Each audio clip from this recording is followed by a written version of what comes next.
హైదరాబాద్ బాక్లింగంపల్లిలోని సుందరయ్య విజ్ఞాన కేంద్రంలో బహుజన కార్మిక యూనియన్ రాష్ట్ర కమిటీ సమావేశం జరిగింది. ఈ సందర్భంగా తెలంగాణ ఆర్టీసీ కార్మిక సమాఖ్యకు చెందిన కొమిరెల్లి రాజిరెడ్డితో పాటు పలువురు నాయకులు బహుజన కార్మిక యూనియన్లో చేరారు. రాష్ట్ర ప్రధాన కార్యదర్శి కత్తుల యాదయ్య వారికి స్వాగతం పలికారు. ఆర్టీసీ కార్మికుల హక్కుల కోసం తమ పోరాటం నిరంతరం కొనసాగుతుందని ఆయన తెలిపారు. ఆర్టీసీని పూర్తి స్థాయిలో ప్రభుత్వంలో విలీనం చేసే వరకు వెనక్కి తగ్గేది లేదని స్పష్టం చేశారు.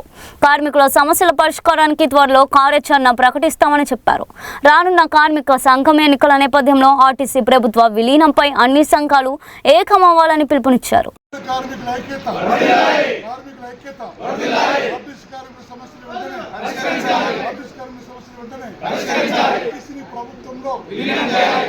ప్రభుత్వంలో రిటైర్డ్ అయిన వారికి వెంటనే బకాయిలు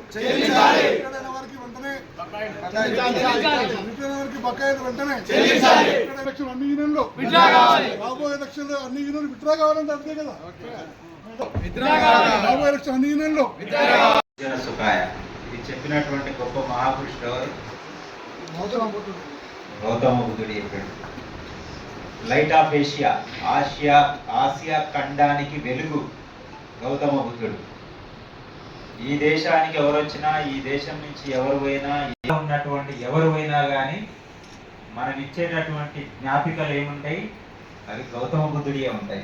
ఎందుకంటే ఈ మొత్తం భూగోళానికి వెలిగించినటువంటి మహాపురుషుడు గౌతమ బుద్ధుడు. సో ఆయన తయారు చేసినటువంటి పదం బహుజన పదం.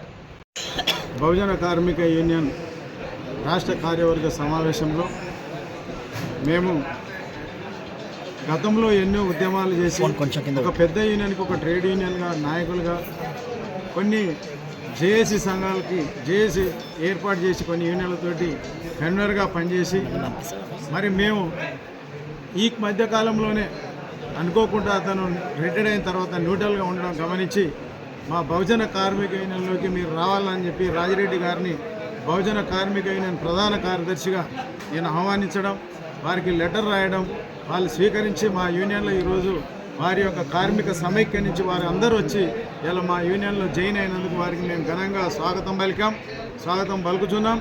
భవిష్యత్తులో ఈ బహుజన కార్మిక యూనియన్ ఆర్టీసీ కార్మికులకు ఎక్కడ కష్టం వచ్చినా ప్రధానంగా ఆర్టీసీ కార్మికులని ఆ ప్రభుత్వంలో విలీనం అయ్యేంత వరకు పోరాటంలో ముందు భాగంలో నిలవడానికే ఇవాళ మేము ఈ కంకణం కట్టుకున్నామని చెప్పి తెలియజేస్తూ ఉన్నాం.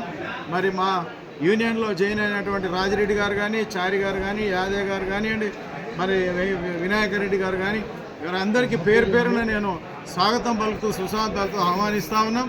మరి భవిష్యత్తు కార్యాచరణ రేపు మేము స్టేట్ కమిటీ వేసుకొని ప్రకటిస్తామని తెలియజేస్తూ, రేపు జరగబోయే ఎలక్షన్లలో మరి అన్ని యూనియన్లు కూడా ఆర్టీసీ కార్మికులని ప్రభుత్వంలో విలీనం చేయడానికి లేబర్ కమిషన్ ఆఫీసులో లెటర్ ఇవ్వడానికి సిద్ధమేనా అని మేము బహుజన కార్మిక యూనియన్గా అడుగుతా ఉన్నాం.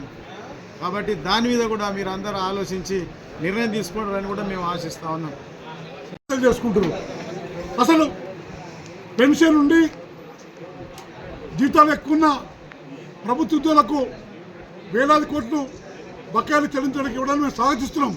కానీ ఎలాంటి పెన్షన్ లేని ఆర్టీసీ కార్మికులకు బకాయిలు చెల్లించడానికి ఈ రాష్ట్ర ప్రభుత్వం డబ్బులు ఇవ్వకపోవడం ఖండిస్తున్నాం. ఈ రెండు సమస్యలే కాకుండా రాబోయే ఎలక్షన్లో బహుజన వర్గానికి యూనియన్గా కూర్చుంటే మాట్లాడతాం.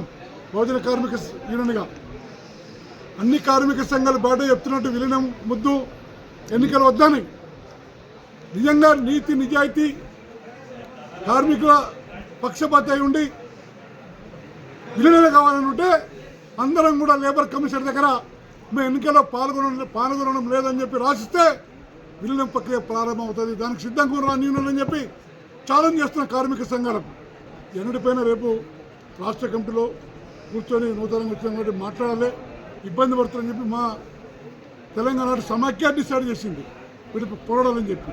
అది వాళ్ళ ముందు ప్రపోజల్ పెడతాం. బేస్ ఏదో ఒకటి ఉండాలి పోరాడాలంటే. నేను సకల జనులకు సంబంధించి జేఏసీ కన్వీనర్ పనిచేసిన, ప్రధానమంత్రి దగ్గర పోయినా,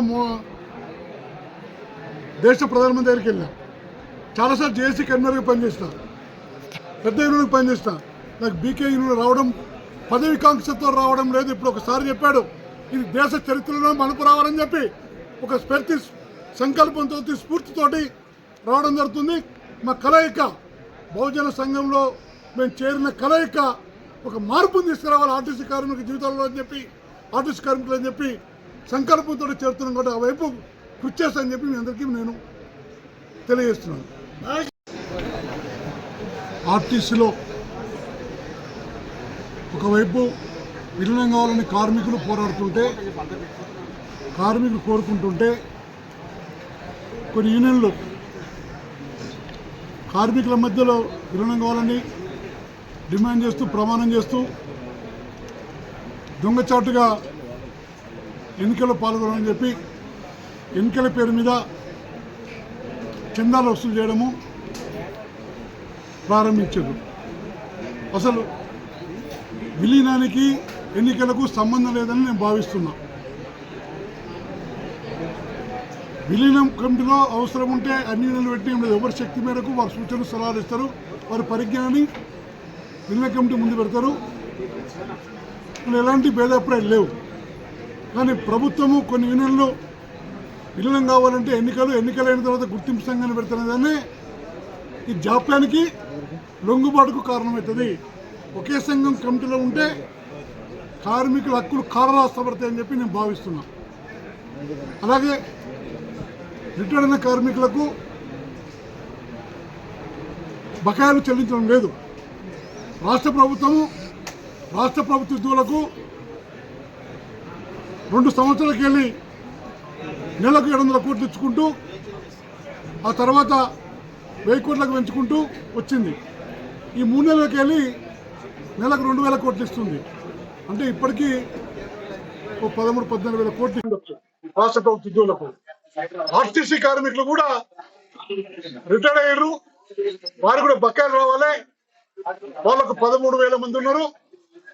వారికి ₹1 చెల్లించిన ప్రభుత్వ వైఖరిని తీవ్రంగా ఖండిస్తున్నాం.